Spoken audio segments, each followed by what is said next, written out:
get fixed. There we are. All right, ladies and gentlemen, would you please rise for the Pledge of Allegiance?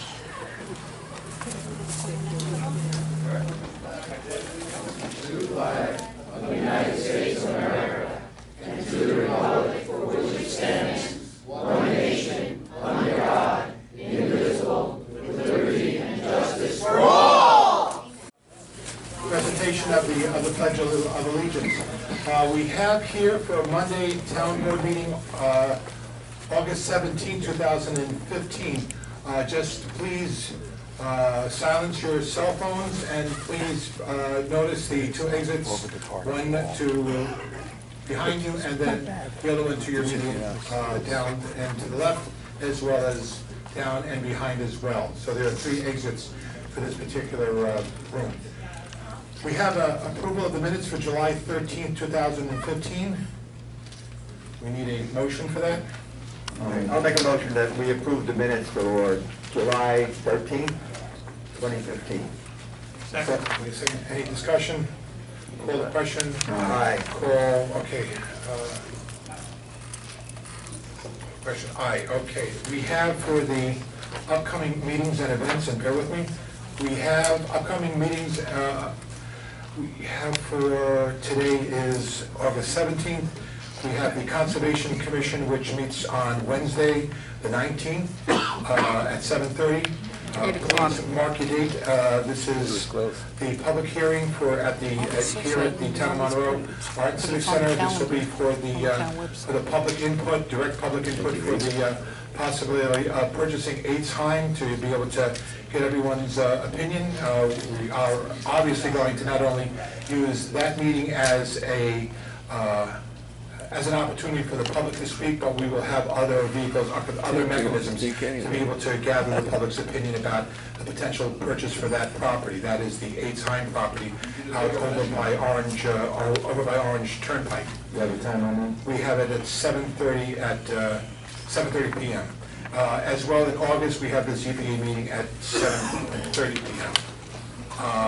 We also have on September 1st, we have the planning board at 7:30, and another scheduled meeting with an undisclosed group at 7 p.m. on Thursday the 5th. What do you mean undisclosed? We have an undisclosed, we don't have the name of whoever is going to be using the facility at, I'm assuming that's at the senior center. It hadn't been projected out. Could be one of the political parties. That's what it usually is on those days. Holly, where's the public meeting on the, you didn't make it clear on for the synagogue, you didn't say where that is. It's here. Oh, here? It's here. This isn't going to be big enough. It's, Michael, sorry. It's here at the TMAC at 7:30, and it's a notice public hearing. The day of the week is It's this Thursday. What room? Here There. at the. How many Does this accommodate? Ladies and gentlemen, we're going to be moving forward. We have a couple of updates on the Hudson Valley International Film Festival. As many of you have probably read on the full page 3 for the Times Herald Record. As they said, this place was packed. And packed is good, and we hope that it turned into a wonderful event, not only to the people who live in the town of Monroe, but to the businesses that we depend on and they depend on us, as well as to the theater goers, and especially to the filmmakers. They took the opportunity to create this extraordinary event. The turnout, as you know, there were 300 or so people on Friday, and a huge turnout on Saturday and Sunday as well. It was, for ladies and gentlemen, you can keep your voices down, please. For Monroe, it was an epic moment. It really was a big step forward in the Art and Civic Center, and for these filmmakers and for the film goers. We have a public hearing, as I mentioned, on August 20th regarding the property of Eitz Chaim.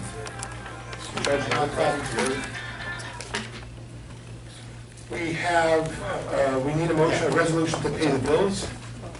I'll make that motion. I'll second it. Call question? All right. Aye. We have budgetary transfers and amendments. However, our comptroller was at another meeting, and I know that he's in transit, so we'll hold off on that. We're going to go down the list of the departmental meetings. They're already online if you'd like to review them. A couple of ones that are of note regarding the Office of the Assessor. This is from April McDonald. It is during the past month. The office is active regarding the 2015 assessment. We have received 4 small claims and 11 tax tertiaries filings this year. And here's her report. And, you know, we hear about declining property values in one part of Orange County and other areas, and how the recession, as we're exiting out of it, what does it really mean in terms of actual dollars and cents? Some people say my home values have plummeted here in Monroe. Well, is that true based on what the assessor's office has? And I'm reading directly from her. And she's our appointed assessor. She's been with us for a number of years, and I read. We just received notification from the New York State Department of Finance and Tax, Office of Real Property Tax Service, that the 2015 equalization rate is 18.93%. This is a slight decrease from last year's rate of 19.5%, indicating an increase in home values. This quantitative measure is a positive reinforcement. Ladies and gentlemen, if you call out, you will be asked to leave. We're going to hold a civil meeting, and we're going to discuss the issues that the department heads have generated. We're going to read them, and then we're going to move on. If there's anybody here that feels as though they can't cooperate with a fairly set standard of civility, please let us know, and you can step out until you can come back, or we can just take a break for a little bit, and if you need to reorganize yourself, we can do it that way. But as I continue, this is a slight decrease. The quantitative measure is positive reinforcement that the home values in the town of Monroe have increased for the second year in a row. We are anticipating an influx of calls once the school tax bills go out at the end of the month. Thus, this will be the first bill that the veterans will benefit from the recently approved alternative veterans exemption by the Monroe Woodbury School District. Residents that were previously approved for this exemption need not apply to receive the exemption from the school district. So we thank the assessor, and we thank the New York State Department of Tax and Finance for their numbers. The numbers are what they are, and they stand on their own unless somebody can prove otherwise. And thank you, Mr. Comptroller, for coming up.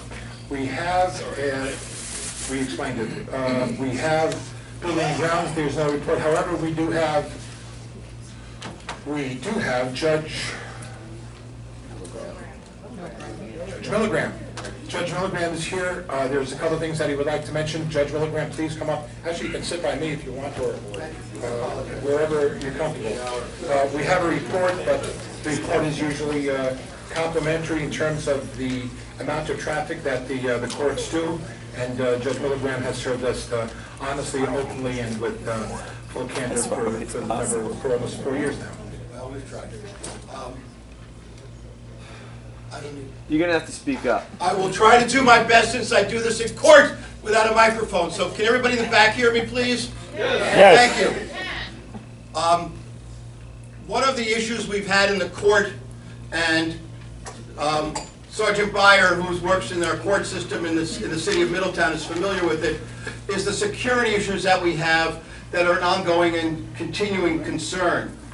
Clearly, since it's court security, I'm in all candor not able to discuss and disclose many of those issues to you for the obvious reasons. I invite, however, anybody who wishes to do so to come to court when we are in session. Court is open to the public. I sit alternating Monday and Wednesday nights. Some of the measures have been effective. If anybody hates the judge, by the way, where my bench is, there are 3 windows that behind my head that frame me very nicely, so if somebody wants to, I'm all yours. In any event, the biggest problem that we have in the court, though, beyond security, we are not ADA, Americans with Disabilities Act compliant, and we are not handicapped accessible. If any of you have ever been in the court and seen someone who needs assistance come in, I have to pack up a tape recorder, well, the computer, or a court reporter, a court officer, a court clerk apologize to the people in the courtroom as I leave and go downstairs where we go into one of the offices downstairs, move their desk things aside so I can put the papers out that I need to and hear the case. These range from arraignments to hearings on criminal cases to trials, and I've done trials downstairs. I've been speaking with everybody who will listen to me since I was lucky enough to be elected that this court cannot continue in its present status. We need to do something about it. Thank you, great question. There is something called JCAP. We can get a grant, but it's a maximum of, I believe, $30,000 a year, and it has to be for a designated purpose inside the court. It cannot be used to buy a courthouse. We've used our JCAP grant to, among other things, do some changes to the interior of the court. We have to change our wiring because our court clerk essentially did a Rube Goldberg job of rewiring everything after some of the changes we made. We have open wires with our computer system laying open. I live near Eitz Chaim. I know the building. I've been inside it. I've worshipped there. This is not the evening for discussion on that, but in all candor, with the basement to that building being I mean, you have to understand something, and Jack and you guys will tell them. When we have, for example, last Friday, I had a hearing with a prisoner brought over from county jail. When prisoners come up, they come up that same front staircase, that narrow, creaky staircase that everybody in the public comes up. If we have the jury room empty, they sit in the jury room. Court officers and a deputy sheriff have to guard them. Last Friday, fortunately, Captain Brown was available because we were short, guys working their regular jobs, and they could not be in our court system. We have no place to house somebody who is an inmate or have them safely enter or exit the building away from the public. Sergeant Byers looking at me. He knows that that's one of it. I know that that's one of his biggest issues that we've had. Mr. Curley has been was our court officer for many years before some of the environment changed. Thursday night. One way to put it. Listen, this is my town. I don't walk around paranoid. I don't think that someone's going to jump me when I leave the courthouse. But people should be aware that in the city of Middletown, a gunman approached the court officer's station with a shotgun, opened fire, and engaged in a firefight with court officers. The man was killed by the court officers protecting the public in that courtroom. In Sloatsburg, a gentleman was unhappy with the decision the judge rendered. He came into the courthouse with a rifle. He took a shot at the judge, and if you see where the judge's bench is, if I'm sitting here, there's a trail inches from him where the bullet trailed along the judge's bench. This town is in a position where it needs to have a court facility that meets our needs of our people and our community in a place where we can come and safely be heard. And that's all I have to say on that issue for tonight, unless it's, Thank you, Judge. I'm sorry? Why did you tell us that? Why? Judge. Because I've been advocating for it for 4 years since I got elected. Judge, and I appreciate the back and forth discussion. However, Judge Milligram, this is a time where you are certainly entitled as I'll use the term department head, as well as the judge of the court, to be able to express your opinion about something which strikes at the heart of good judicial administration, and that's making sure that you have a place to be able to do it safely and correctly. I'm sure that everything that you've said is a concern with the Office of Court Administration. I know that we have discussed in the past the idea that we need to stay compliant with the Office of Court Administration. We know that the Office of Court Administration is extremely flexible with towns and villages, especially the further north you go, where the resources aren't as great. But regardless, the emphasis here, it is incumbent that the town, when there is an issue regarding court security or the administration of the court, that we do whatever we need to do to be able to take corrective steps. Sometimes it's a little bit larger than we had hoped for, and sometimes it's almost impossible to correct. Those steps, no matter what we do, are still going to be extremely steep steps. The problems you have with a prisoner are things that are not going to disappear until the circumstances, in this case, the court facility itself, either changes or we move on to another place. So I thank you for your input and your efforts to try to validate looking at an alternative site to the one that the court is presently housed in. If anybody wishes to ask questions of me, I can be reached through the courthouse. I'll be happy to step outside and speak to anybody. I'm sorry? No, ladies and gentlemen, we're not If you taking... want to walk out, listen, I came here to listen to the meeting tonight, and I live on Rye Hill Road. I came to listen about the road development on Rye Hill Road. I wasn't expecting to speak on this. For those of you in this room who know me, and there are, excuse me, the obligation of being on call. Okay. That's okay, I'll take it. For those of you who know me, I have no hidden agendas. I have no secret motives. I'm trying to do the best job for the people in this town, in my court, that I can. And if anybody dares to think otherwise, please speak to me personally, and I'll be happy to talk to you about it. Please don't take offense at my words. I know there's a lot of topics that get discussed, but I have no agenda, all right, other than to do the best job I can for the people of our community. All right? Judge, thank you very much. Thank you, Supervisor. Thank you, Paul. Thank you, sir. Thank you, Ron. Thank you, Justice. Peter, that being said, we're going to try to change some things around a little bit so that some of the issues that I mentioned earlier can get addressed more quickly. However, there are a couple of budgetary transfers. They're actually just two from the comptroller.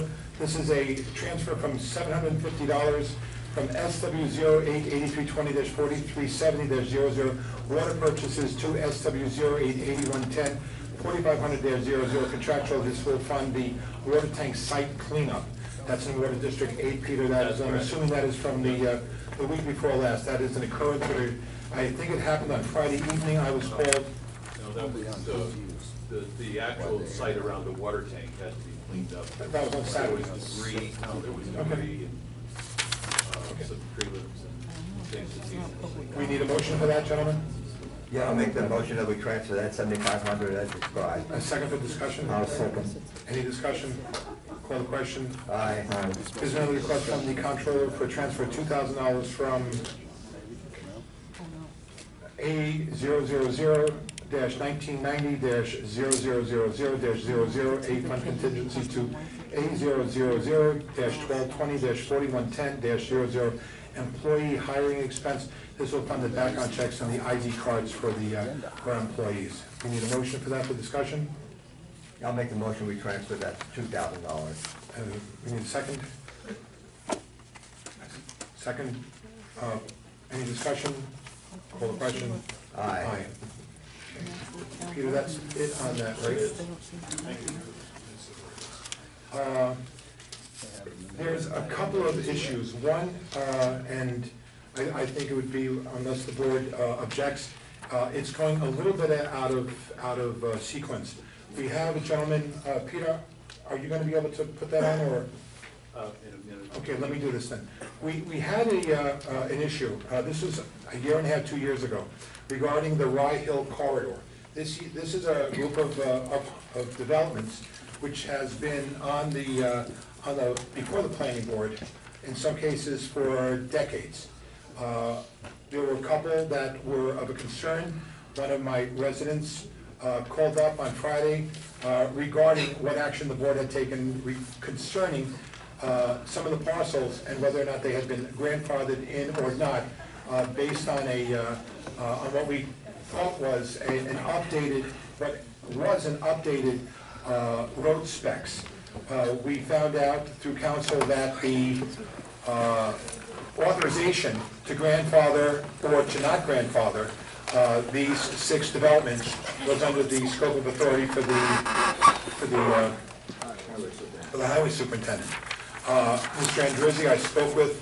If you want to, and please, this is an exception to the rule because you were extremely concerned for your local neighbors, and since the board did not take an action, we could not, Mary Ellen and I, we tried to reconstruct the events, but obviously Mr. Rizzo would have a little bit better idea, and if we need to make a redetermination, Mr. Rizzo does, we can wind up doing that, subject to whatever the laws are concerning it. So please, have a seat, and all right, most of you folks, if you're locals, you live around, you know Mr. Drizzy. First of all, I'd like to thank anybody who came here on behalf of Leva. Thank you. I know I had a lot more people coming at 8:30. I'll try to head them off.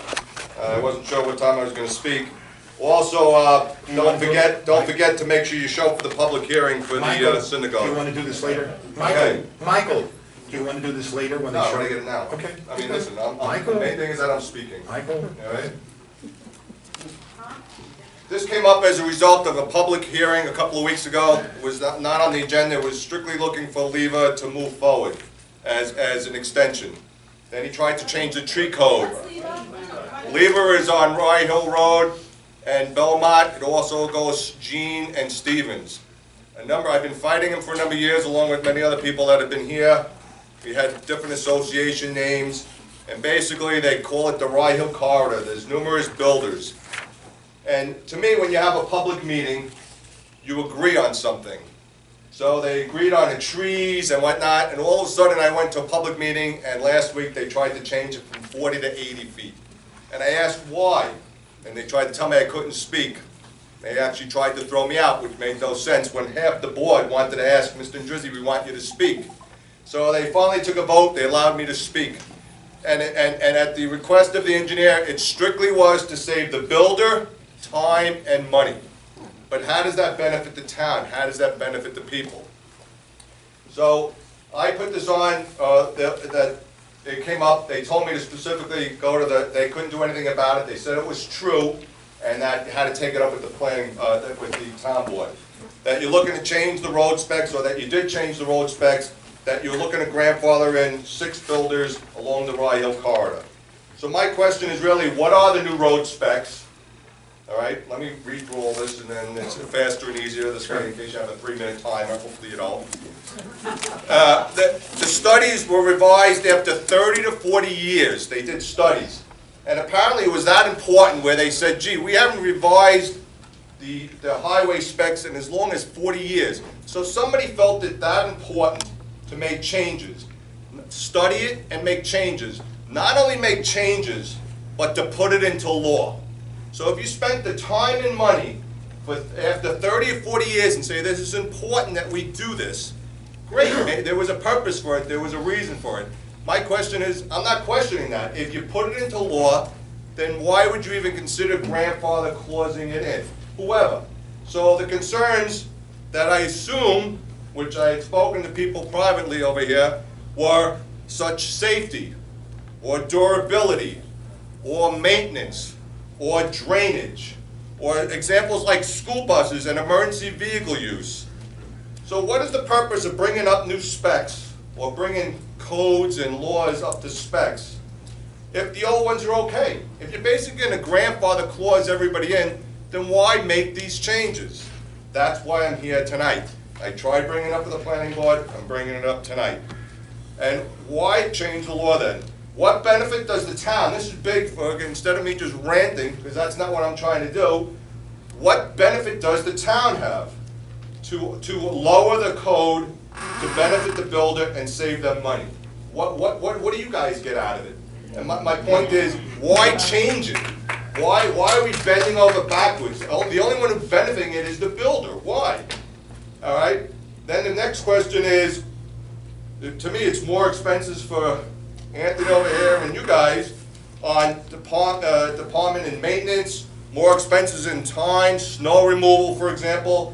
We had a big issue on salt in the wells, drainage and flooding. You know, these guys are in a panic, the village and the town. Hurry up, they throw a little straw, emergency fix, you know. They worry about they say, if I didn't question this years ago, that I caught them a mistake, that it was only a 25-year storm that they put the drainage for. And it's supposed to be a 100-year storm.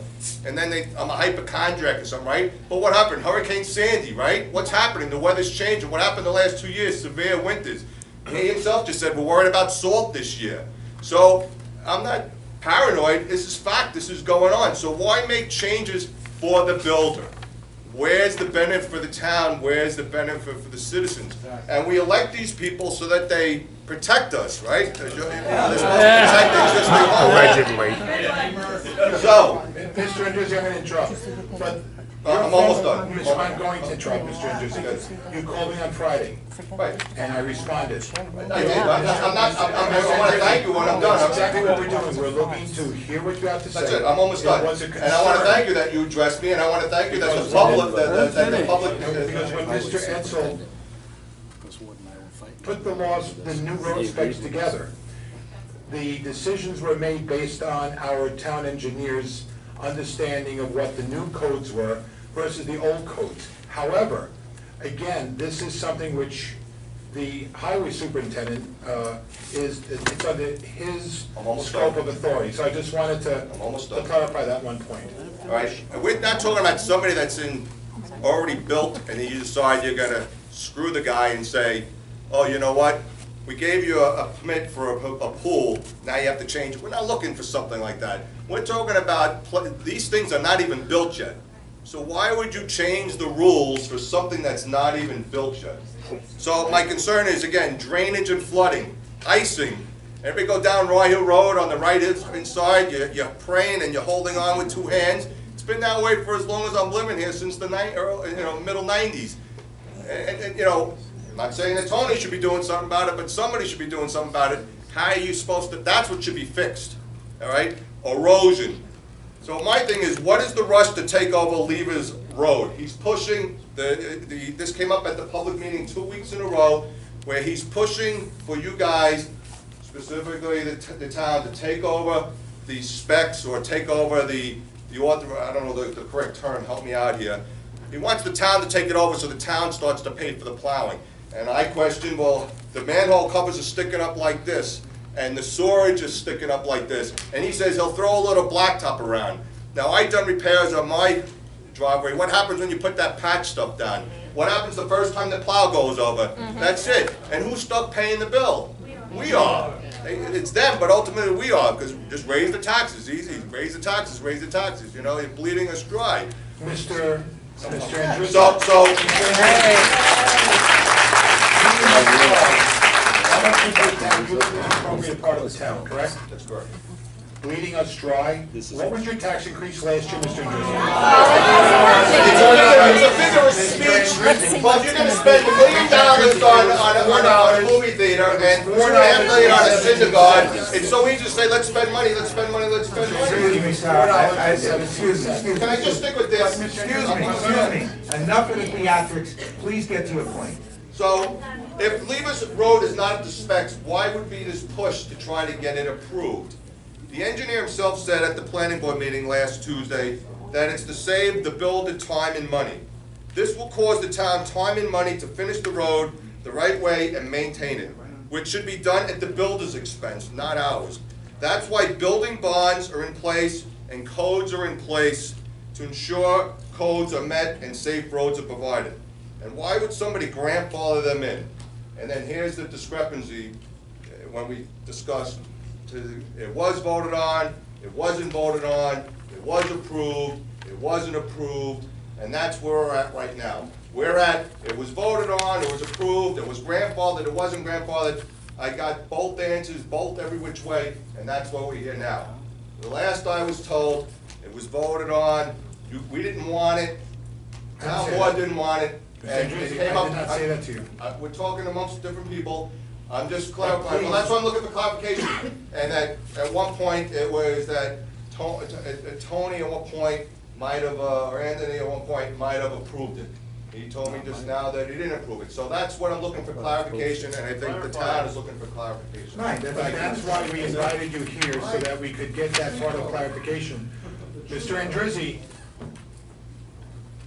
that's why we're fortunate enough to have Mr. Rizzo here, because not everything that we have is an exact science. And especially in terms of this vote, since the board did not vote, could not vote on this, it was something which Mr. Rizzo, it's his authority. And if he needs time to be able to compose his notes, whatever it is. And quite frankly, this is the first time I spoke to Mr. Rizzo about it, because I only spoke to you Friday afternoon. But I wanted to be able to show you the courtesy, get informed, put you on the agenda, and be responsive to you, because you've got a lot of people with similar kind of concerns. We just didn't know how to provide the answer. Thank you. And we wanted Mr. Rizzo, and I would have gotten to Tony today, but I didn't have a chance, and I thank Mr. Rizzo for being here. And if he doesn't necessarily have the answer, it's not because we don't want to give it to him, but because we've got to go look back and see what was done whenever that, those motions were made, and what Mark Edsel was saying at the time as the reason why he introduced the new road specs. Is there new specs though? Is there new specs? I can answer all the questions. Okay, Tony, I'm sorry, and Mr. again, Rizzo? this is your scope of. Okay, one, thank you for informing me about that little flooding on Rye Hill. The only road spec that was changed on that development was increasing the curvature of the intersections. Mark Etzel and I changed the entire road spec program for the town of Monroe, I believe 3 years ago. That road spec included better infrastructure, so the townspeople wouldn't have a problem 10 years down the road. And how it affected the builder was not my concern. Okay? Perfect example of Ridgetop over on Hilltop. Situation was brought to my attention and Mark Etzel's that the road specs should be grandfathered in. I said the road specs were too thin. They have to increase it so the taxpayers of Monroe will not have to endure expense 2-3 years down the road. If you notice some of the old developments, you know, at the time maybe there was a funding problem or money wasn't there. I wasn't here for that. I just know that in investigations that Mark Etzel and myself made, we found that the road specs were not up to par. And I and him, and I believe this was discussed years ago with the board, that these road specs need to be changed. And that includes basic drainage, how we do the drainage, where the drainage drains into, okay? So we don't have icy problems in wintertime. Fortunately, during Hurricane Irene, we actually got a clearer picture of, I wasn't here, but I was on rescue with the fire department, and we got a clearer picture of drainage problems. Hurricane Sandy, we didn't have as much rain, but we got another clearer picture of what trees had to be taken down, and we have a program going right now with Nelson Tree Service and O&R, which is no cost to the taxpayers.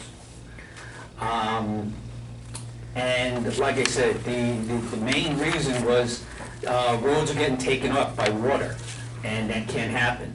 With better infrastructure, you don't have that happening. And that was the main concern. As far as this development's concerned, I will apply the knowledge that I have and also the supervision that Mark Etzel has and continue the same new road spec.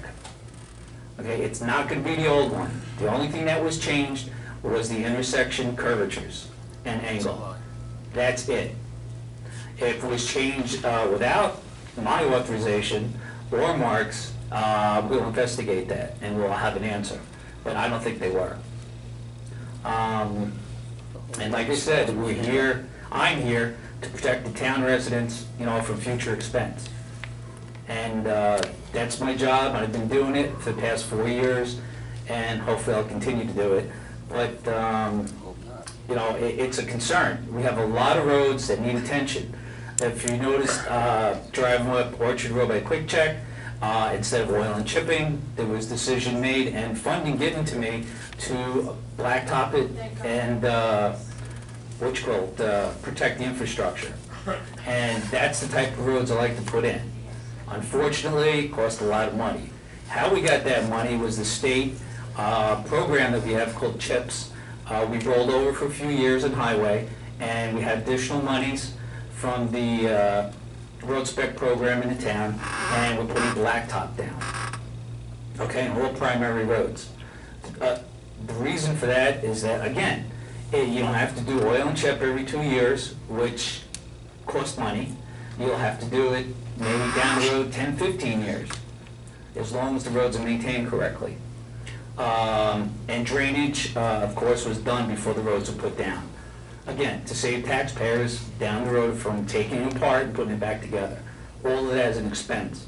In highway, we're trying to move forward, whether it be with manpower, equipment, materials, to make it more cost effective for all of us. I pay taxes in this town too. I don't want to pay any more than I have to. But if any questions should arise, feel free to contact myself or the office, and I can answer any other questions. But again, as of right now, the road specs are, the builders would have to go with the new road specs, as they did in Ridgetop Development. There was a big controversy there, and it took many visits to make sure it was done correctly, and it was. And that's about all I have to say. Yeah, I think, like with Ridgetop is a good example.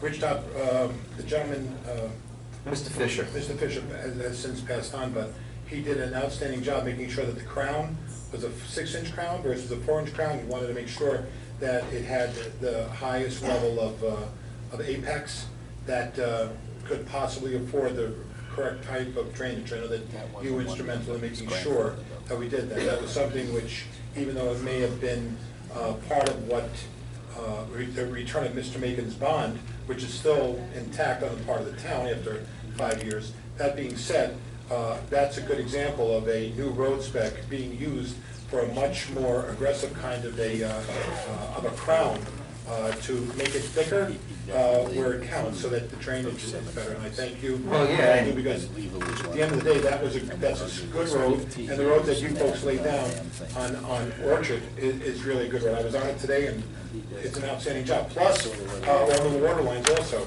Right, that was the water department.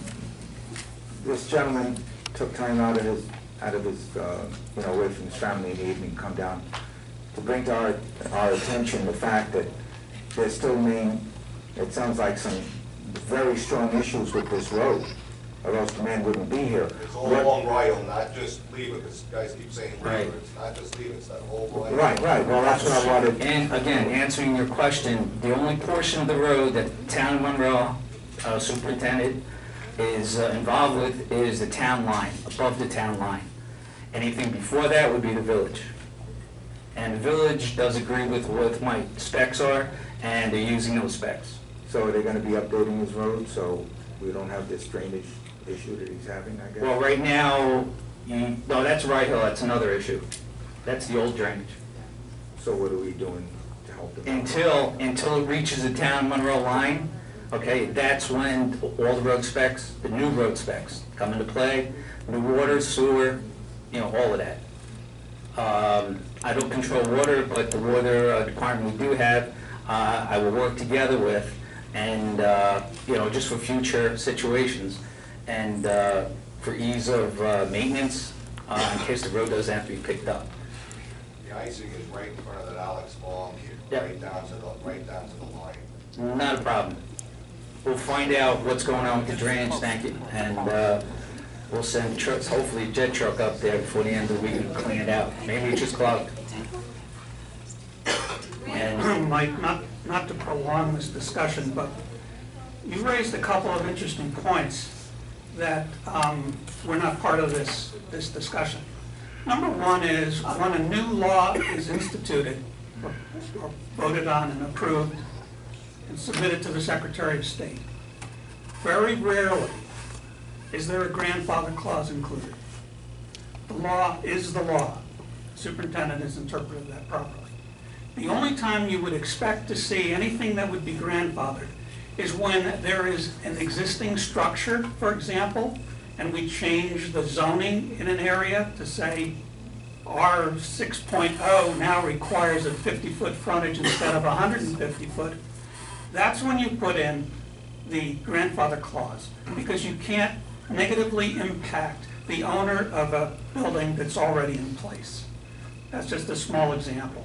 One of the ZBA examples that we've had recently and has now been resubmitted to this board is that about 3 or 4 years ago, one of the laws was changed regarding access to a private road. And unbeknownst to the Zoning Board of Appeals, that law had been changed, and that did not include a grandfather clause. The applicant came back 3 years later and said, okay, I'm ready to do something with my property. And the building inspector had to turn her down because there was no grandfather. And the new law said it expires after 2 years if you haven't made the changes. So when it comes to road specs, when it comes to any other aspect of the law, unless it's specifically written into that law, I would say it would be almost impossible to grandfather. That's My one. other question is, all he did say, he's not sure if it was voted on, and he's not sure if they were or not grandfathered within. So how do I get that information? I think, I just want to be sure, you said you got the report in his notes, and you're saying you don't think, but I'd rather get a very definite answer. Well, doesn't it still have to be approved by the highway superintendent either way? Well, that's what So- I'm asking. well, you heard his So- decision. Right, You heard his decision. yes. And we do not have the authority. Mr. Rizzo has it. He's making the decision, and you're hearing it now. Right, I believe it was voted into law by the town of Monroe board. I will check my files and make Like the sure. grandfather did? No, the road. Not the road, the new road specs, we voted on that. Yeah, the old road specs were taken out completely. Because I remember that there was talk of Right. grandfathering, and I said, no. No. They weren't in. That's Because, what I remember, Right. that's what it is. That's correct. It isn't. Mike, when you called on a Thursday afternoon, we didn't have, the town clerk was not here, so we had to do this. It wasn't a question of back and forth, it was a question of a phone call that you called my office. I immediately returned the call. I spoke with you for about 15 minutes. I told you that I would get back to you on Monday, that is today, with a somewhat more definitive of an answer because the town clerk was not in. I could not reach, or I didn't have a chance to be able to reach Mr. Rizzo, and I would have informed you as such. However, we're fortunate that Mr. Rizzo's here, and he can tell you, and what he's telling you is, and I'm not putting words in your mouth, you're going by the new road specs. that's correct. If we can, unless there's an additional question that needs to be answered, if we can move on to the next subject. Thank you. There was one more point that Mike raised, which I think needs specific attention, that is LEVA. If anyone would ask to approve a road that has the conditions that you've stated, that that road has within the LEVA development, should never, ever, ever be approved as a public highway. Pushing it the last 2 years. Absolutely not. I'll come to the next meeting. Public meeting. If the planning board does not understand that aspect of their job, I'll come and happily tell them what it is. Otherwise, you end up with junk that you're gonna be repairing, not 3 years from now, next year. But And again, the This year plows in the that'll, wintertime. that's right, and the plows that'll have to be repaired, and the trucks that'll be down because they hit those raisins. That's right. and Throwing asphalt around it is not the solution. Fix it the right way. Hey, he's doing, he said it's a quick fix because it's No. saving, it's No. direct Not saving money, anybody. it's saving the builder You're time saving and the money. builder. No. That's- That was the same with the tree code, I That's- was asking you the exactly. tree code. That's If I not- didn't come to that meeting, we were gonna Michael- try to change the trees from 40 to 80 feet, that we're just gonna try to slip that in. Again, so the builder, time and money, and he said so we can get that road dedicated. He We're said- not here to save builders' money. Well, that's my point, thank you. Thank you. Absolutely not. if we can, Yeah, Sorry. Dennis, if you need a hand with the planning board, I'll be more than happy to But step in. remember, in regards to the planning board meets once every 2 weeks. Fortunately, we have Mark Edsel, who has, we pay him a handsome amount of money to be able to give us the information we need, and we have probably the best land use attorney in the business, Mike Donnelly. So for them not to be able to, at that moment, answer the questions, it's not incumbent on the planning board, but it is more on the consultants to be able to provide that information and then direct, obviously, the planning board accordingly. It's based on their information that planning board decisions are made. That being said, Mr. Rizzo, any other questions, and we'll move on to the next Let me question. just add that we approved the new road specs. Mark Etzel took 6 months, a year drawing them up, and the exception for these 7 properties came before us, and we began the discussion on it, public had some input on it, and then our attorney advised us, it's not for the town board, he showed us the law, it's for the highway superintendent. And any dedication of the road to the town is going to be approved by the highway superintendent and the engineer. There's no substandard roads going to be dedicated So, Holly, to the this town. is big, And on these developments, I think the highway superintendent told me that it was maybe a little more curvature, or a little bit more of an incline, but not the thickness of the road. Not, every bit of it was going to meet the new road specifications. And Land of Leva, their last appearance, they got a 6-month extension. So they'll be lying fallow until February. So we can keep a close watch on it and make sure that we know what's going on. All right, so Dennis, for example, brought up that you're very adamant about this new law, right? And you have a person here standing in front of 100 people saying that he's sticking with it. What if there was something in writing, we went to your town, if I went tomorrow, and there was something signed by him giving 7 buildings? Michael, we're not going to anticipate, we're not going to do that, that is, and we will cross that But bridge. if I was as and when- informed and Michael, how I believe that there Michael, was something signed by you grandfathering, can that be corrected? Michael, that is a legal question, we're not here to answer legal questions. No, but I'm trying to bring it up to you. But we will, If a mistake was made, because you agree that it shouldn't have been, can that be rectified? Should it have been grandfathered, Michael, rather than if I somehow it was? we invited you here because your questions were important. If that should come up, we're going to immediately address it. You have our word, okay? I can answer that in 2 words. Again, the only thing that was approved by me was the curvature of the intersections. All the other specs for the development will meet the new road specs. And if you want me to give you an example, the town is still holding the bond for ridge top development because I was not satisfied with the way the builder did the work. So what do you mean by change the intersection? Michael, please. 2 seconds. The reason for that is that when emergency vehicles come in, they'll have a wider area to turn into. The way, right, the curvature that was old, the old law didn't provide that. And what happens, a lot of the emergency equipment hits the curbs. And when you go into emergency call, the last thing you want to do is flip a vehicle. That's why they were changed. And again, that's part of the new road spec. That's to the best of my knowledge. If it was changed without my knowledge, I will act on it immediately. Because again, it costs too much to do roads just a few years down the road. It just doesn't make any sense for all of us. I'm here to protect our interest and your interest. Okay? If some people don't agree with what I have to say, tell me. We'll talk about it.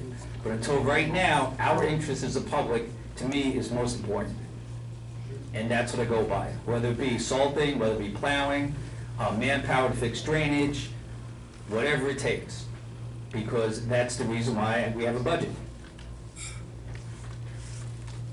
Mr. Rizzo, thank you. Gentlemen, unless there's... One second. Mr. Andrezzi. Mr. Andrezzi. Andrezzi. No, just a I'm gonna podium. I ask just you- think you should have a podium here in the future. Mr. Andrezzi, I appreciate, but first, you were granted a special privilege Thank you. by the supervisor to be able to talk because you were that concerned this evening on Friday, you were that concerned about what's going to potentially happen to your property. Oh, thank you. We understand. The next person up is a Neil Weiss. Neil Weiss is the organizing force. I'm not sure the title, but he's the man who's responsible for bringing the landfill and the solar farm here to the town of Monroe. Peter, I know that you just had it up there. Mr. Weiss, if you can come up and tell us where we stand here regarding the landfill.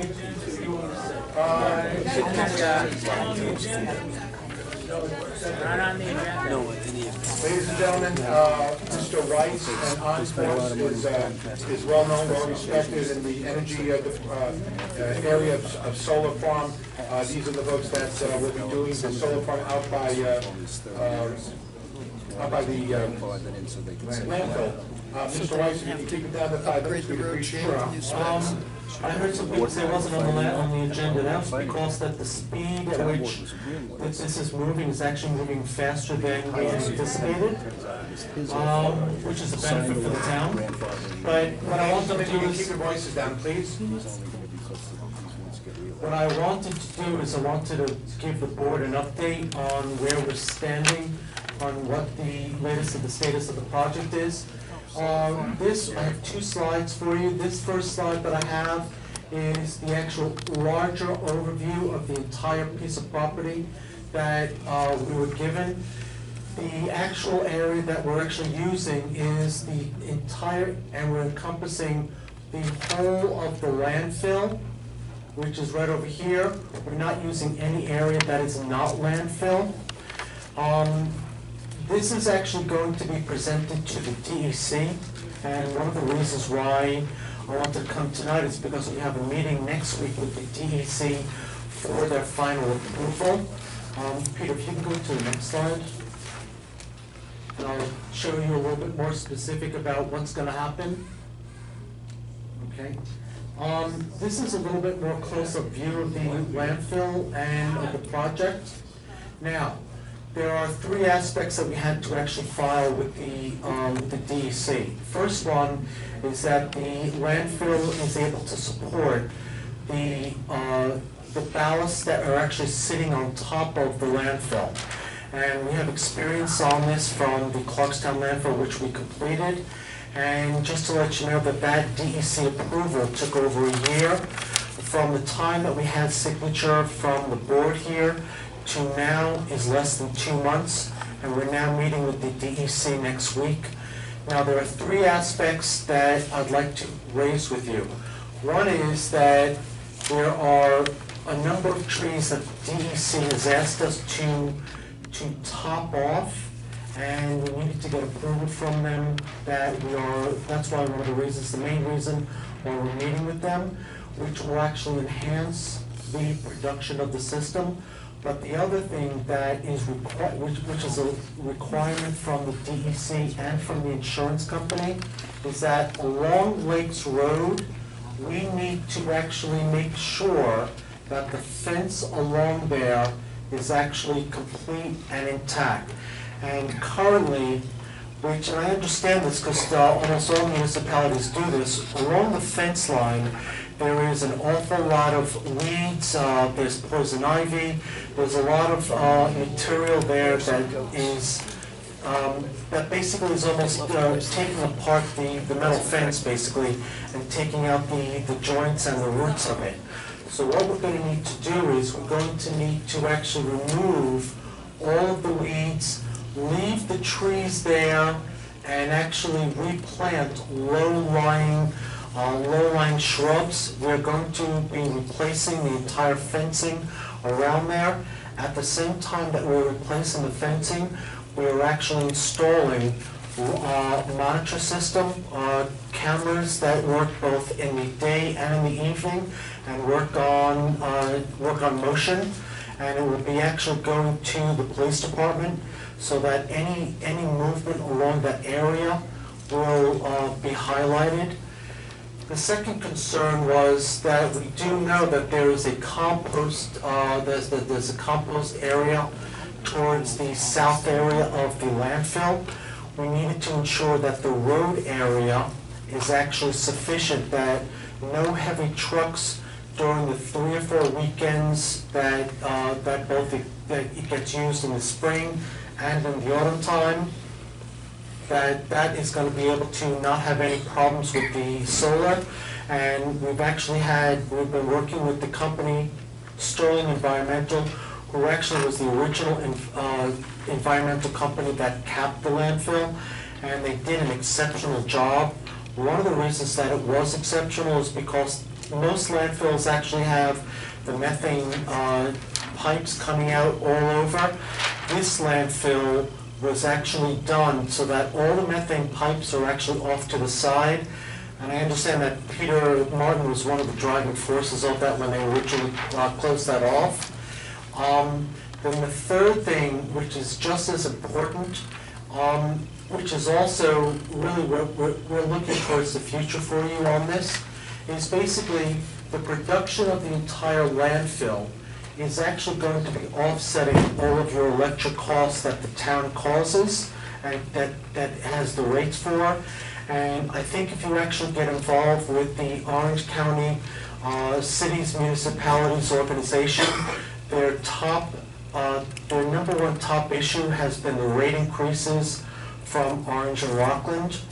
And this is actually going to be completely offsetting any rate increases, because this is going to be a rate that you guys now have that is going to be fixed and have a slight escalator for the next 20 years, which is going to be continuously under what Orange and Rockland is charging.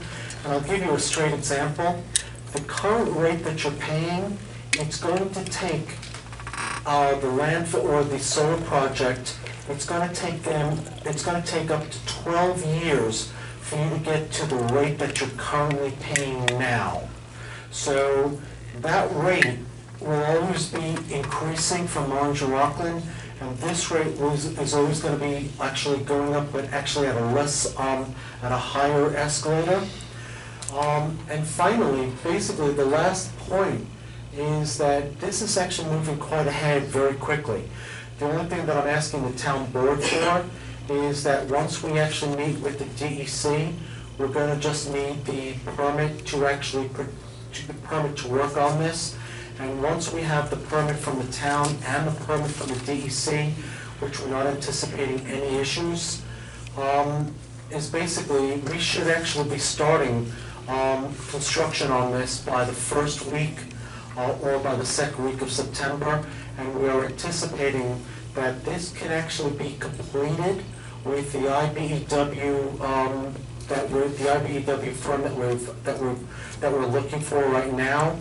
Is we should actually have this completed by the end of the year, and that's actually a big plus.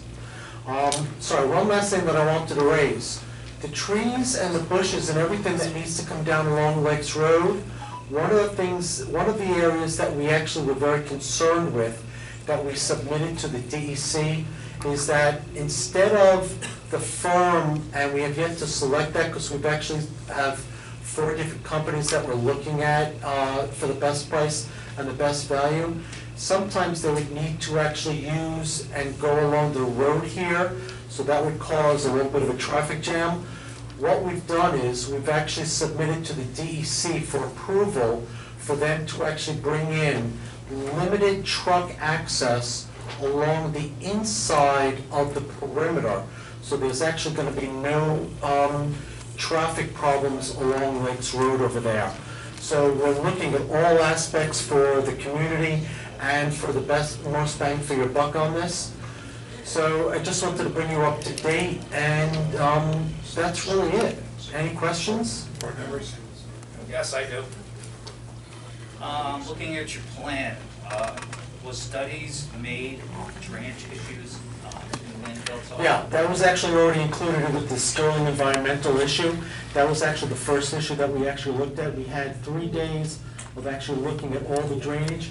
I think you'll find that there are a number of locations here where we're actually going to be increasing the actual drainage with more rocks and with more additional drainage on the outside of the capped area. That's on the perimeter.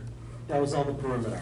I'm speaking of the internal part. The internal part's not going to have a problem because there's a 10-degree tilt that actually drains the entire thing.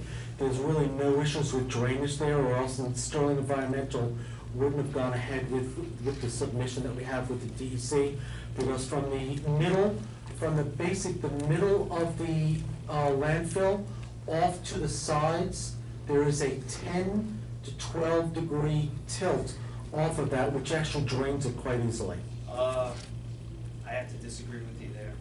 I went there personally and mowed that field after several rains, even in a dry period, and wheels sunk in a foot into the ground. Okay. I'd be happy to work with whatever DEC or, because it falls under the town, all the drainage. And this way your solar farm doesn't end up sinking in for a month. Yeah, no, we took that into account, and the ballasts that we're using are actually supported over multiple locations. So there's no one point that anything is going to be draining, that the ballasts are going to be going into. And that was the first point that the DEC, when we had the first conversation with them, that they raised with us, and Sterling actually presented already the plan to the DEC on that. But I will take that up, I'll give you the email. I'll send you that the DEC can when we're there next week. So all the uprights that are controlled or holding up the framing for the solar are going to be put on ballasts. It's going to be put on what we call the bathtub ballast. We're not actually allowed to go into the membrane. We're actually on top of the membrane, but it's actually going to be sitting on top of them, and they're actually supported over multiple different ballasts, and it's almost like a giant snowshoe. Now, I can see how you design a stormwater system. Needs a little improvement, but it's designed well. Okay. That's the only question I have. Anything else? No, unless the board, we just want to try to move this along. We thank you for your report, the update. I know that you're moving along quicker than we had thought. The DEC is doing it as well as the engineers. So that's a good thing. It's a plus. Things take longer. But maybe in this case, especially since your firm has the, you've done it before. Right. You've got a track record, and your comfort level with the comfort level of the DEC is higher with you than somebody that I even worked with, as well as with Sterling. And their reputation is pretty great. Right, I mean, one of the things that we were concerned about is the drainage, but I think that we've actually worked that out, and I think that when we include you, you'll see that. Yeah, I've been noticing and going into very detail with all the farms around, excuse me, around the country, and it has helped, especially in California and Arizona, save as much as 20% on your electric bill and solar. Okay, and the location I think is perfect, because no one's gonna really see it except for panels. And if you can save your electric bill, that'd be perfect. One of the things that we work with the town board is particularly with Peter, the controller. We're actually gonna be saving, and generally it's anywhere from 20 to 30%. The average of your utility bill for the town, and this is very typical of all municipalities, particularly in the Hudson Valley. You should be saving approximately 50% of what your previous months of your previous bills going forward.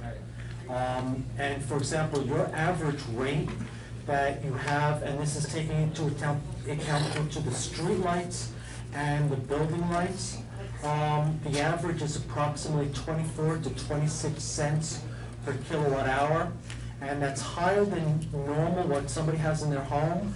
But the biggest area are the street lights, and Orange Rockland basically has a complete monopoly on that because the delivery is the largest portion of that, and we're virtually wiping out the entire delivery of what the Orange Rockland is actually charging.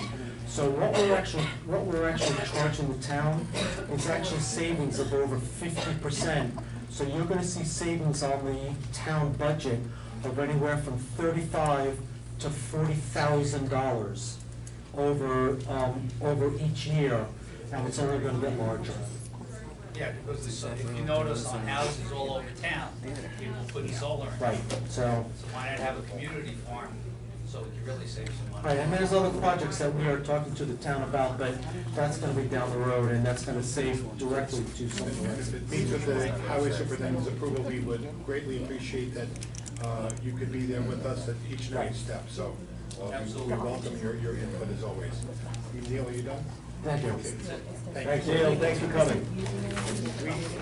We have a Ferry Road nuisance complaint. This was last week.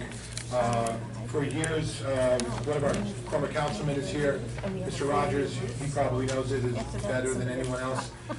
We have repeatedly, Neil? We have repeated complaints over the years about some abuses over by Favor Farm in the back with these ATVs and these dirt bikes. There was a complainant, and she was extremely upset because it's been going on for quite a while.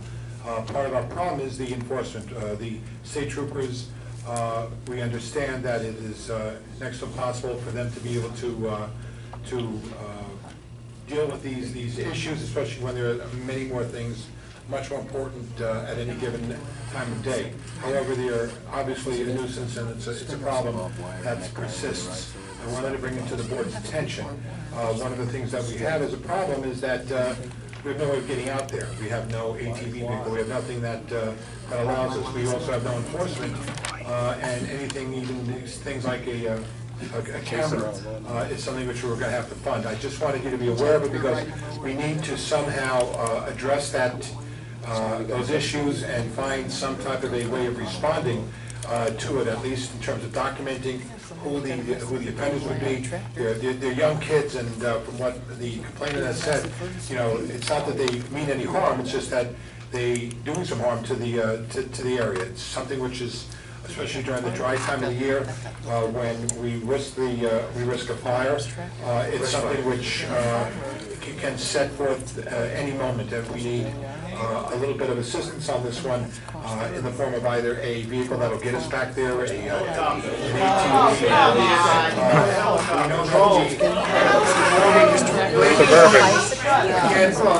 Ladies and gentlemen, we're talking about maybe a vehicle for discussion, similar to the type that the Smith Loeb has. Ladies and gentlemen, we're discussing trying, ladies and gentlemen, we're going to take a 5-minute recess. Thank you. We're going to start the meeting without Mr. Cologne. I know that he's not available for the moment, but it's a continuation regarding the Berry Road. This is in particular, it's ladies and gentlemen, you can keep your voices down.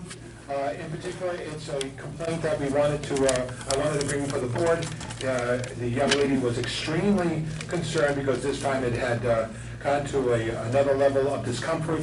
Our position is that we would welcome, if we had town police, which we don't, and we don't entertain ever getting it, unlike the villages which do, and they can enforce. We don't, but we also have no way of being able to go in, and the risk of a fire is always great. I know that our highway department superintendent, Mr. Rizzo, has been on the fire department for decades, so he probably knows better than anyone on this board regarding the risk of fire during dry times with these kind of vehicles. Yeah, the ATV, there's only, I believe, 2 in the fire department. The ATV by itself, personally, I think would be a vehicle for inspection, but if you attach a mower to it and keep the trails clear of brush, that would not ignite during the dry seasons and make it easier for the firefighters to get in there. That was my only comment, because we used ATVs as well. But if the town had something they can keep the trails clear, not only for fighting fires, but also to walk. There's all kinds of brush and everything else there. That would be the only way I'd agree on that, but I think it's a great idea, because we use ATVs to put out brush fires that are deep in the woods. And if a mower was attached to it, that's even better. And that can tag along the ATV.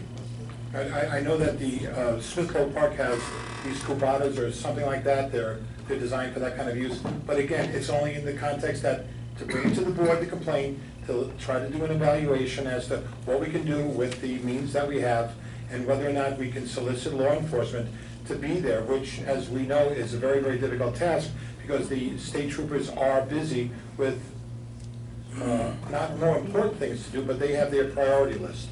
And that priority list is doing what they do best, and that's protecting the public. Even though this is extremely important to that particular resident or residents, there is a balance in terms of their resources to be able to go after the offenders. The other agreement I'd have with the ATVs, you put snowplow on it. You know, to do the, around some of the small areas that are done by hand right now. And that would be the 3 things I would agree on. What else? I think that would be about it. I mean, with different attachments you can have, you know, it'd be a multi-use vehicle.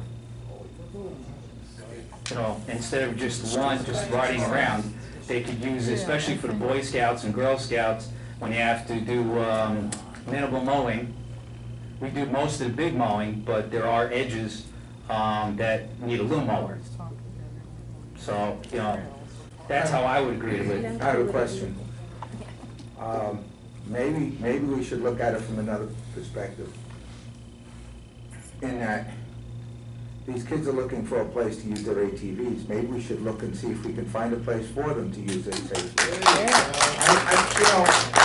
I don't want to chase after these kids, because it's kind of like when you get a police chase to go after a speeding car, it sometimes causes more problems and more people getting hurt. But maybe if we have a place, maybe we should start looking at a place for the kids to use their ATVs instead of chasing them away. Okay, Mr. Cologne, we already have a place. off of East Monbassia Road that they go up and used. That was open. Are they allowed to use it? It was open 2 years ago. It's not town property. It's actually on O&R fire lines.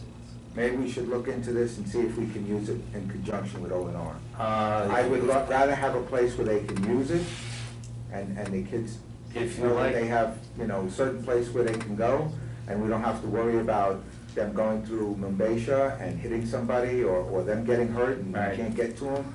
I don't want to chase the kids.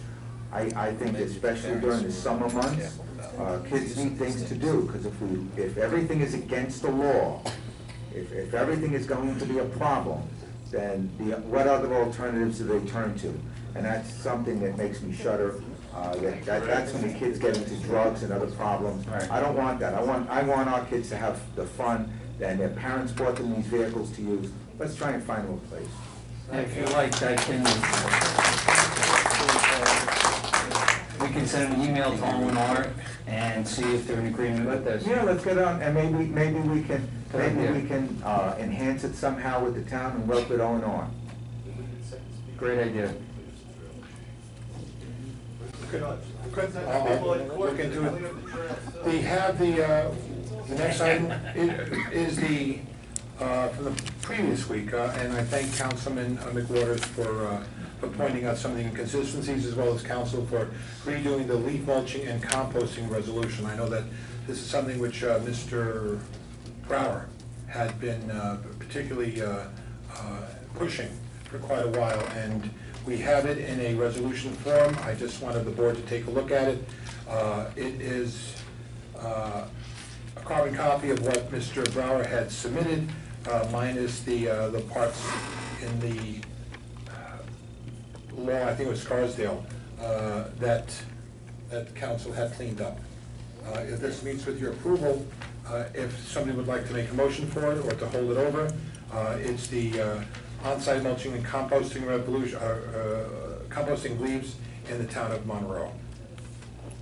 Yeah, I'll make the resolution so that we can, discuss this, sure. Second. I have a comment. To what degree, as far as composting, you already do compost?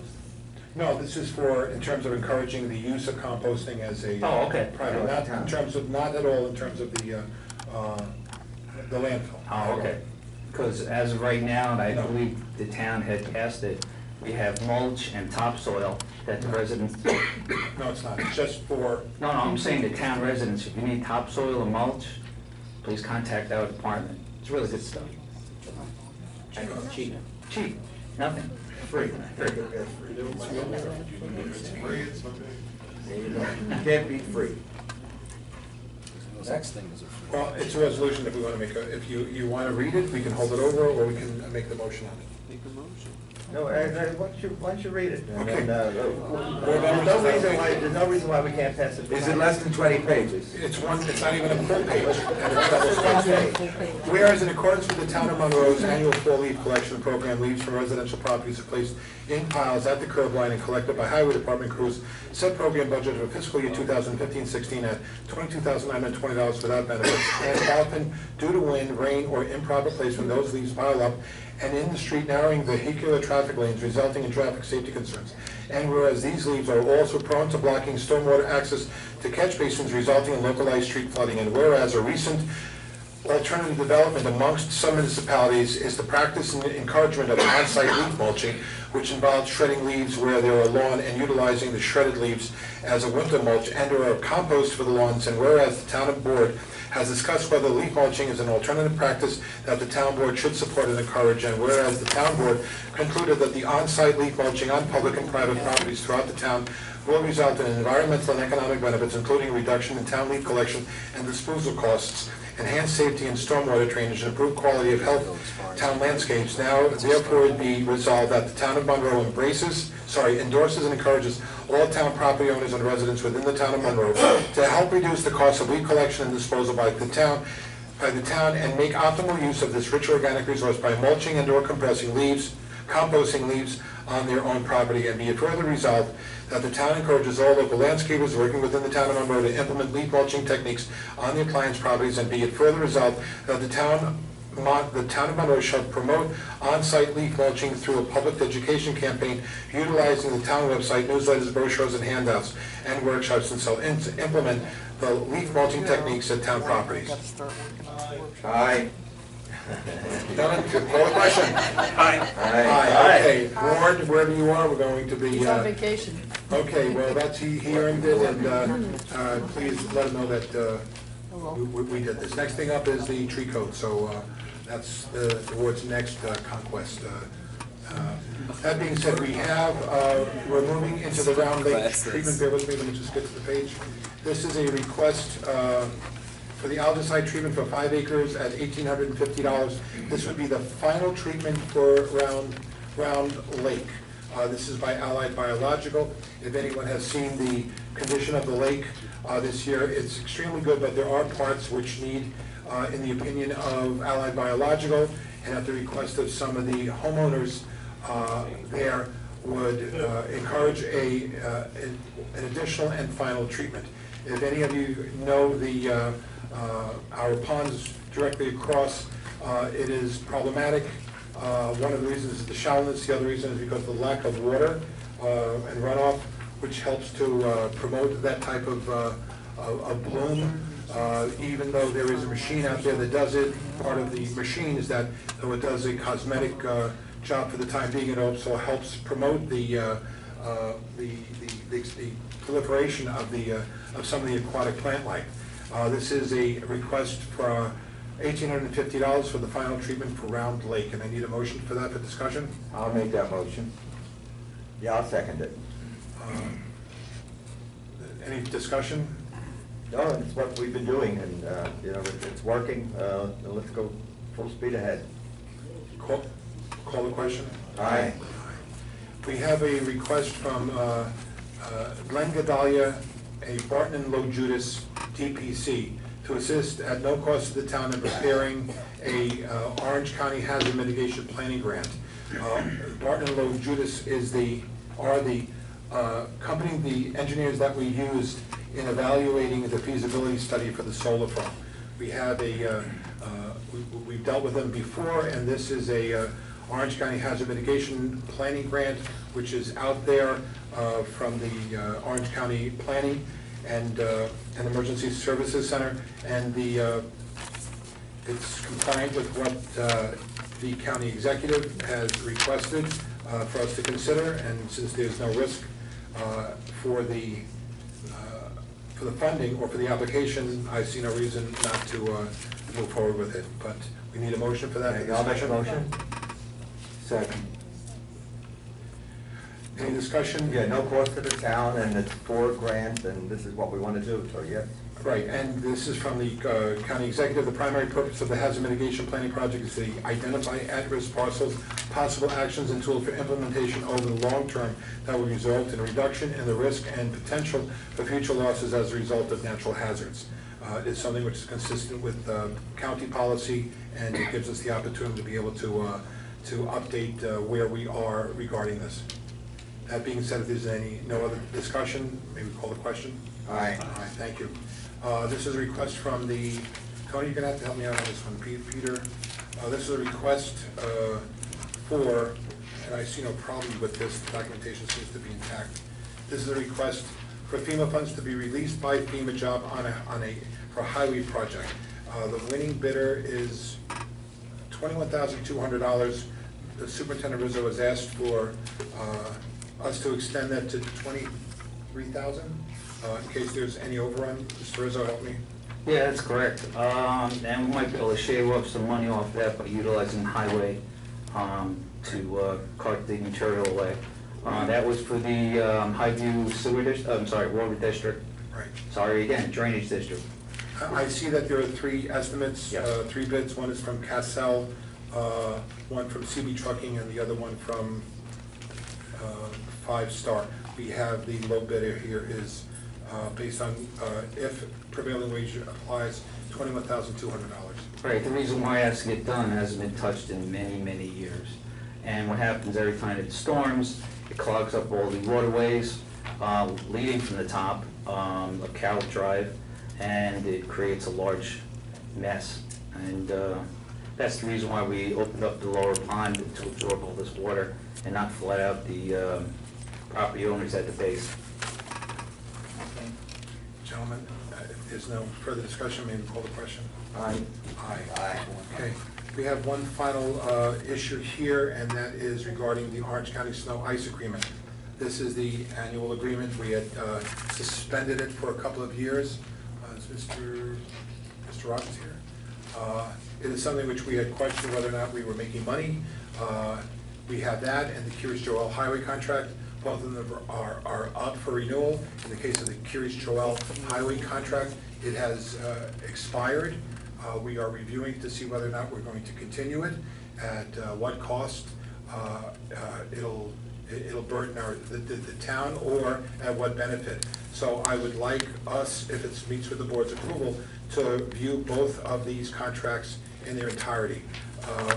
The cost per mile for the KJ Highway contract is X amount of dollars. It's different, obviously, and the highway superintendent will indicate this better than anybody else. They're not straight miles by any means. They are problematic, and as a result, the cost is greater.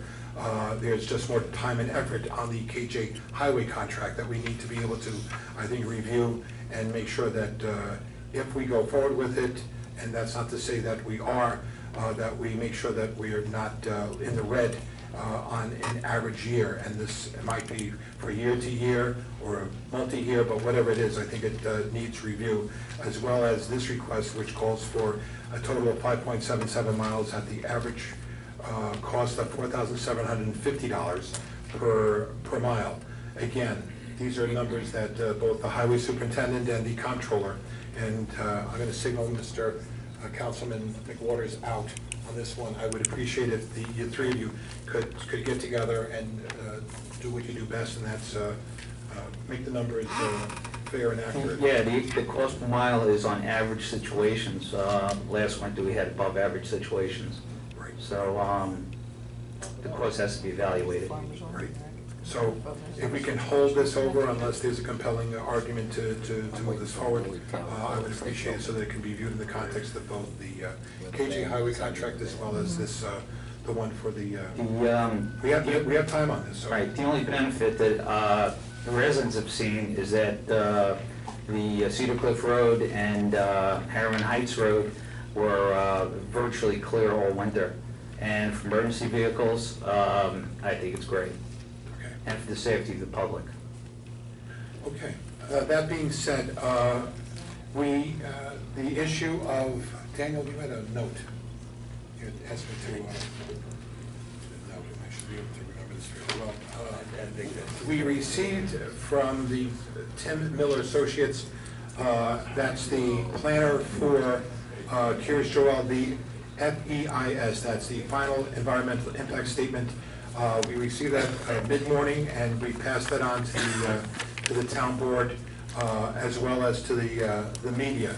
So they had it as soon as I received it, but none of us had the time to be able to respond, including the attorney for the town on annexation, Mike Donnelly, as well as our planner, that is John Myers Consulting. We are not going to take any action until the FEIS is reviewed, not only by the members of the board, but certainly by our consultants. On Thursday, even though we have not seen Mr. Newhouse in 18 months, he's never been here in the town, he's never discussed with us annexation. He's never discussed with us annexation, either collectively as a board or individually as board members.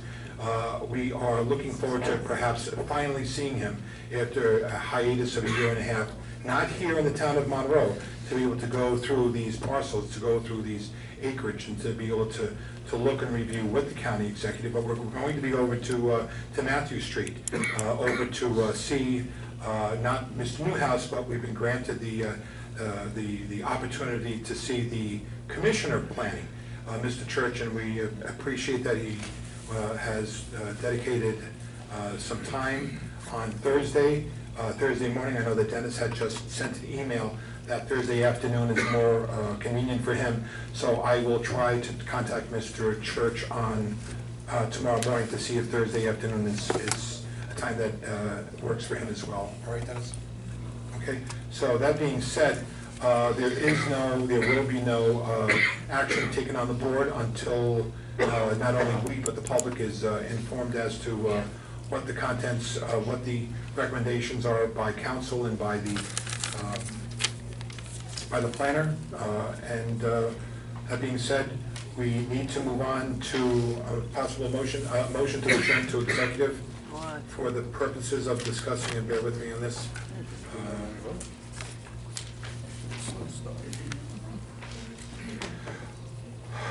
A town clerk issue with the employment issue with the town clerk, a market and media issue, a entry for a request for moving into Sewer District 9 request into Mudna, regarding another outstanding bill regarding one of our vendors, also the Round Lake deed, which I don't think, I'm sorry, this one as I'm going through it is something which we can probably pick up. We can do it right now. This is a request, I requested the deed for Round Lake. For those who are not aware of it, we have a deed we're going to be obtaining from Mr. Sweeney, the attorney for the for Round Lake Island. Round Lake Island had been a cause of concern for those residents in Round Lake that number of years ago that the owner was going to build a house there and a helipad, and that was something which seemed to have been in full swing and a highly evolved document that was submitted to the town for approval. Things change, boards change, and as a result, the gentleman thought better, I think, and decided that the land that he was building up on Rye Hill Road, which coincidentally happened to be something which was part of that corridor that Mr. Agrisani had spoken about. Part of that was we received the Round Lake Island as a benefit. So we have the deed. It's just a question of having Mr. Sweeney deliver it to us. The other issues are, there's one for a couple of issues regarding attorney-client for court issues, as well as some donation of land and a billing with one of our past developers, and a project for consideration for improvements in the theater for handrails.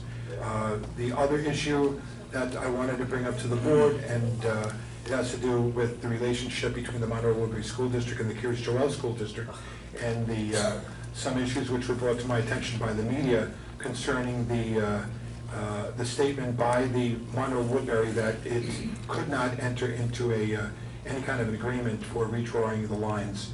And I would like to deal with that in greater detail with the board.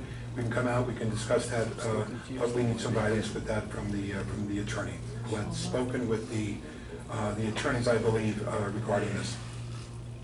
That being said, we can make a motion to adjourn to attorney-client. Can I interrupt you? Before we go to motion, we're liable to, this is liable to take a while before we come back into public session, and I'm sure a lot of you want to go home. But an important issue was raised during the break, and that was that if we hold the public hearing on Thursday here in this building, there are going to be a lot of people standing. We should take under consideration the fact that a change of venue may be appropriate.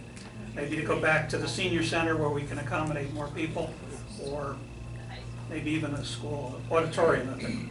I don't know if we can do it in time for school, and I certainly understand what you're saying. We can have the chairs set up outside. That's, and I,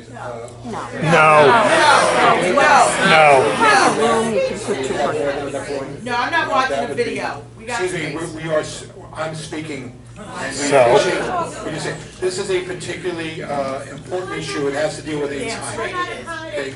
We understand the term that you're using, yet we take exception to the term that you're using, because this is the first time ever that any municipality in New York State has given the public a chance to actually have solid input on the purchase of property. Not only in the town of Monroe, not only in the village of Monroe, and the village of Fisherville, but anywhere. So I use the term, I'll use your term. Damn straight we're gonna do it right, and damn straight that we're gonna give you the ability to be able to have input. That being said, Councilman, can we discuss the logistics of this? And if you want, we just have to work it out to see if the school is available, or if there's another substitute venue. Senior center would work fine, I believe. If you want to do that, I have no objection to it. Yeah, it's just gonna be very inconvenient, even if we set up chairs outside, how are they going to come in and make a presentation or ask a question? Dennis, It's gonna be a shuttle back and forth. Dennis, you make a good point, and I have no problem with it. The only issue might be with public notice that's already been posted, and maybe Mary Ellen could, if we agree, put some kind of I'll an put emergency something, notice in. I'll put out a press release to the press, as long as the attorney is fine with this for a public hearing. I'll put it on the front page of the website. We'll send out newsletters for the people who have signed up for the newsletters on the website, which I do encourage everybody, go to the website, sign up for the newsletters, because anything and everything I can send you, I am trying to send out. So I do encourage you to do that. I'll do everything I can to get it out to the public, as we'll put signs up here, we'll put signs, on all the town buildings, letting people know the change of venue has been. Yeah, we could do that if we want to change the venue, but this room right here holds 150 or more.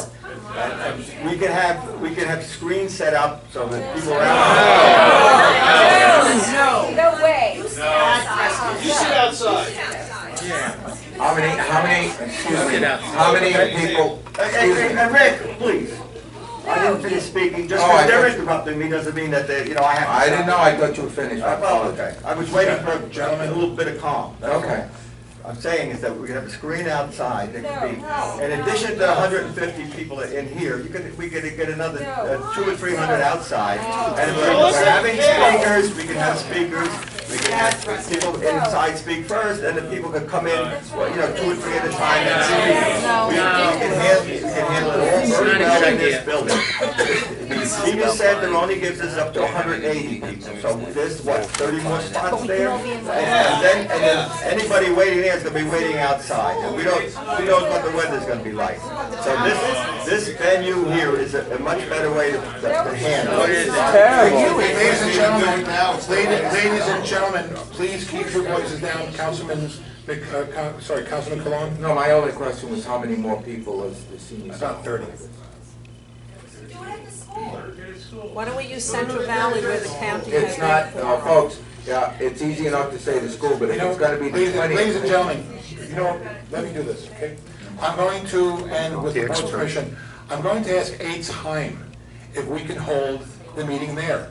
This way, we have a chance to be able, the public has a chance to be able to see the venue, to be able to appreciate the pluses and the potential minuses, and it'll give you an opportunity to be able to see it. If they say yes, Why don't we do it in then an it's alley? time for you to be able to understand a little bit better. Brass knuckles and all. That's interesting, but we would have to set up all the electronic equipment there, and we can't do that between now and Thursday.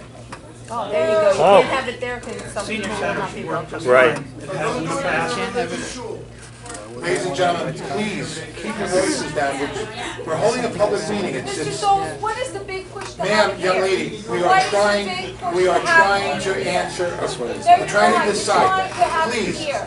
you're speaking out of turn, and if you continue, You're speaking out of turn. ma'am, please, No, if you continue, no way. you'll be asked to leave. No way. You'll be asked to leave. You can ask me. Go Okay. right ahead. Again, sir, Go right ahead and ask. These are the people that you represent. now we're going to ask you to leave. No. You can ask me. I'm not going anywhere. No. We're asking you, you're interfering with the town business.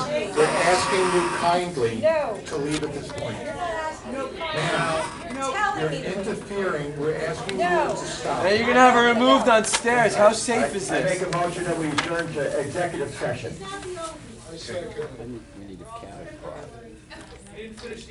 Rick? All right, I'll second it. Call the question? Aye. Aye.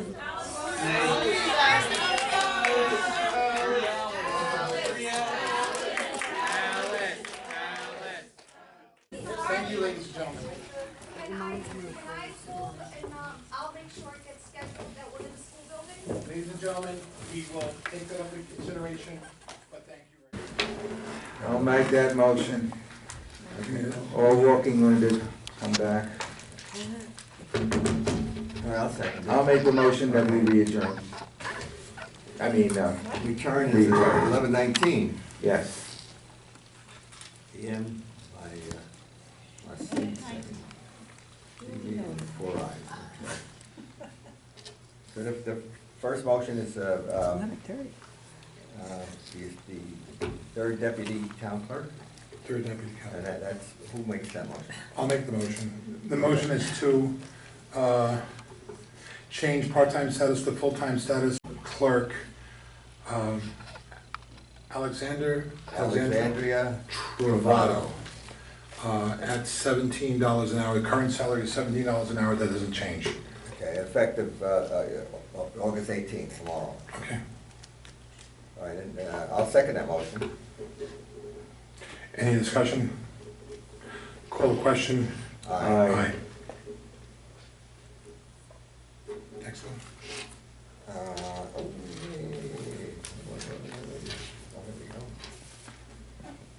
Yeah, no, this would be a motion to, I'll make the motion. Oh, no, Harlan's gonna make this motion. So it'll be to pay Johanna Espinoza. Joanna Espinoza, this is for marketing and media consultation, sum of $600 for the work for website development and Facebook development, as well as other types of marketing media that is. And media update. Media updates. Okay. And that sum is $600. Okay, and do we have a second? Second. Any discussion? Call the question. Aye. Next one. Oh, yeah, and I'd make a short announcement that our dog control officer has developed a local law that would prohibit canine waste. I won't give you any details, but we've given that to our attorney, and we're gonna ask him to review it and craft a local law that we can study and decide whether we're gonna pass or not. So that's just an announcement. Okay. And then we have a motion to pay Magui, Hauser, and Etzel. I believe there are two motions on that. One is Okay, to pay, this is money that has to come out of the Macon bond, which is also the Rich Top bond. This is money which has been in status of bond status for about 5 years. This is to help finish off the work that needs to be done. We need the engineer to do it, and there's two parts. We need a motion to be able to take the money out of the bond so that we can pay against it. The first one is for $1,250, which we passed last week. However, we need to make a motion to actually take it out of the bond itself. So we need a motion for that. So moved. Second discussion. Any discussion? Aye. Aye. Call the question. I'm sorry. There's a second part of this. This is for arrears or old bills, which we were informed with by by Magui Housing Edsel dating back from 2012 and 13. The total is for $3,000. Yeah, $3,019.50. This needs to be taken out of the Macon / Rich Top bond. We need a motion for that effect. So moved. Second. Second for discussion. Call the question. Aye. Aye. Okay, and do we need a motion on the 1250 or? We already did. We already done that, okay. Done that.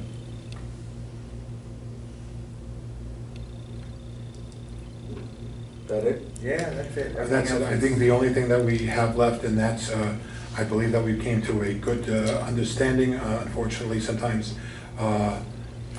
regarding